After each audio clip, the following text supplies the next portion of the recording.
Now for tonight's big story, sexual predators can reach your kids in the safety of your family's den or computer room, and no locked door can do anything about it. Video games and the internet make it all possible, and tonight we ask what we can do to protect our children. Matt King is live in the studio with tonight's big story. Yeah, Donna Michelle, every day kids of all ages log on to one of these. Once online, they can chat with teammates and opponents they've never met.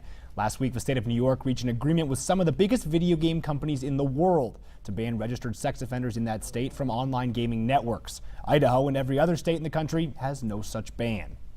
All right, put your stuff up here. What you got, buddy?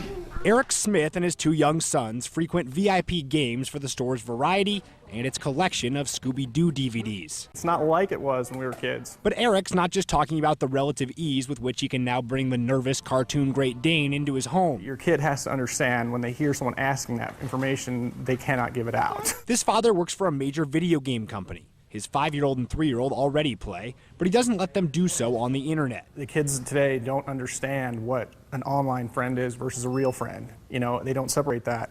You can't tell who you're talking to. You can't identify them. You can't go to their house, talk to their mother. Eric called New York's decision to ban registered sex offenders from online gaming networks pointless.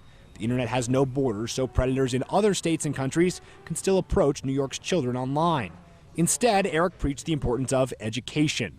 Bill Greenway, VIP's owner, agreed. He has a 17-year-old daughter who also games online. She doesn't quite seem to understand that there are people out there who have bad intentions. And that makes Bill want to rip his hair out. What little bit I have left, yes. But this lifelong gamer actually opposes the New York ban, calling it a slippery slope. Do I ban someone because, well, they said a naughty word? Instead, Eric and Bill say parents must teach their kids what to do when someone asks for an address or a credit card. Yeah, typically you just go ahead and block the person and avoid them, and if you can, report them. It happens hundreds of times a day. No matter the city, the state, the country, or one's favorite episode of Scooby Doo. Don't recollect. Now, Eric does work for one of the biggest video game companies out there. He said for his employer, the #1 way information is stolen is over voice chat.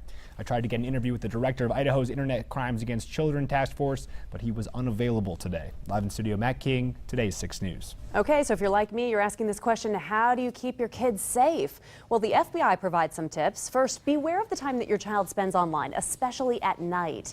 Check your child's computer or gaming systems for pornography. Also, look at your own phone records.